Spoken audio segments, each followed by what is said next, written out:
we are not able to get this stuff. Right. all over That's one of the reasons why we need to build up our soil now.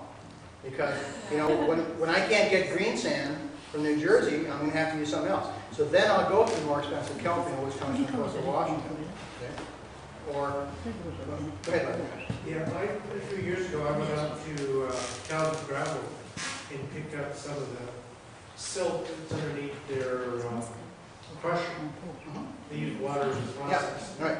Runs down, and I picked up probably 5 gallons, or I used 5 gallons. I didn't put 5 gallons in Right. Yeah. that material in the bucket.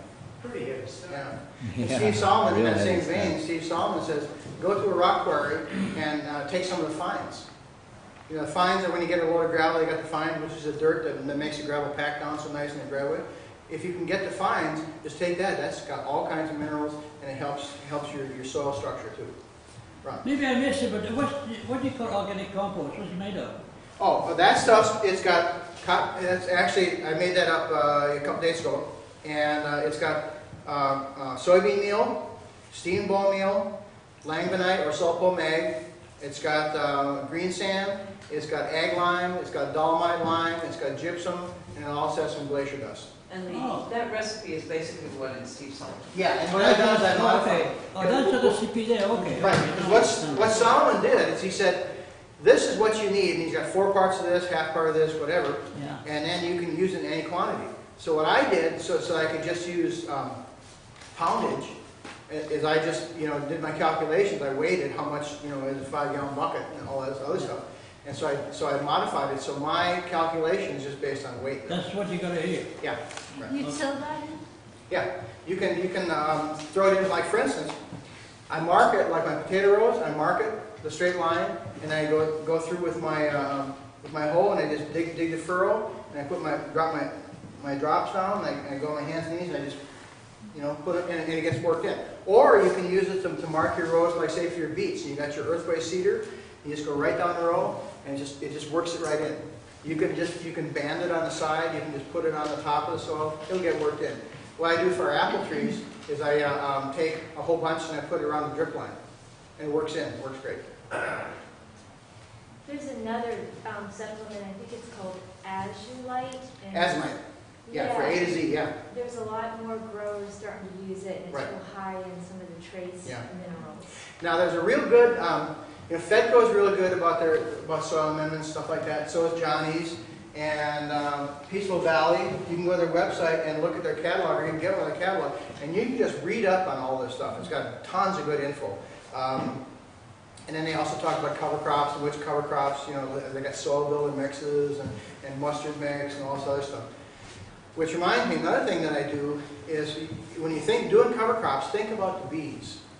I started out by buying some mason bees back in 2005, and then you know, there's still a few of them around, but mostly now my bees there are 4 or 5 different kinds of native bees that pollinate our crops. And so I got, you know, plentiful pollination for my apples and all the other crops. But I make sure that I put things out like radishes or mustard over winter, and then they come up and they get those early flowers, and that helps the bumblebees. That helps you know, the native bees. If you've got broccoli that you don't get to, don't just pull it out in the fall. Just leave it, because they'll have early flowers. I have broccoli flowers now, and the bees that are out now are, you know, have something to eat. So there's a lot of things that you can do, but just by leaving things alone. Yes, So the mantra is add organic matter to our soils. yes. And it's also important, if you have a clay soil, not to be adding sand to it, because then you start making like Portland cement. what? Portland cement. Yeah, so a lot of people want to add the sand to the clay soil, but the mantra is add organic Yes. matter to your And in soils. fact, if you want to make you want to go to the loam, and here's a nice little thing. I'll pass this around. Right in the middle down here is loam. So you can look at the percentage. Like I have 20% clay, so I go along this line to 30% sand, which is right about here. But then I have about, and so that gives me about 50% silt. And so what I've got is I'm right in this area of silt loam. And you can, what Steve Solomon suggests is you can do a fractional analysis. You take a pint of your soil, you dry it out, grind it up, you put it in a quart jar, and you mark it with a grease pencil or a magic marker, that line where it is, and you fill it almost up with water, and you shake it. Shake the heck out of it. And he said, you need to take it to a hardware store and have them put on the paint shaker, but you shake it real good, and you let it sit. And exactly 2 minutes later, you mark where you see the soil, that's your sand, and then 2 hours later, you mark the next line, and that's your silt, and then 2 days later, you'll see the rest of the clay. Or you can just assume that the rest of it is clay, because that's basically what you're getting. So, but if you want to improve your soil, whether it's silt or sand or clay, what you want to do to build your soil is put more organic matter. So you don't need to think about, well, how much organic matter is good for this type of soil. In fact, you don't even need to do a fractional analysis. All you got to do is just keep adding the organic matter. Just keep adding the organic matter. You know, Bob Rodell used to say it's black gold.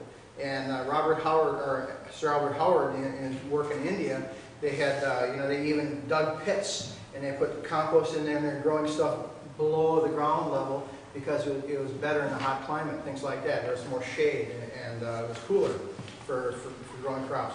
But, you know, Albert Howard and Bob Rodell, that was their mantra: more organic matter, compost, black gold. So you can do that, but you can also grow your biomass, you know, with your cover crops and your green manures. And what I'm doing now is I make big compost piles, but also I make compost piles right out in the garden. I just let it go, and then a year later I just come with my pitchfork and throw as far as I can. So I don't have to use a wheelbarrow. Yes, Larry? Yeah, I'd like to pose a different picture of sand and clay. Okay. First of all, this makes Portland cement. First of all, we don't want our ground to be dry. That's one. Two, we want it to have organic matter. Right. So that concept I consider false. The Portland cement idea? Yes. Right. I don't feel comfortable with that at all. Right. Because Yeah. that's not what we don't want the bricks out of this stuff. Right. What we want is workable soil. Right. And we're not going to let it get to this state. Right. So in other words, we're also, when we're talking about having clay and adding sand, we're also overcompensating again.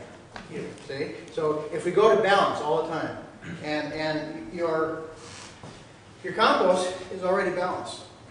I mean, it's ready to go. It's ready to grow good crops. Last year, I had the best tomato year ever, and what I had done was one place where I had done a compost heap.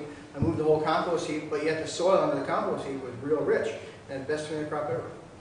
So, the compost is, like Bob Rodell says, black gold. But you also need to worry about your nutrient needs, so you use complete organic fertilizer. If you have animals, you may get away with not making any fertilizer if you have animals. But you can put some fertilizer on, put a little bit on, and you're going to win. Okay? You're not going to burn your soil. It's slow-acting natural compounds, and you're going towards feeding the soil rather than feeding the plant.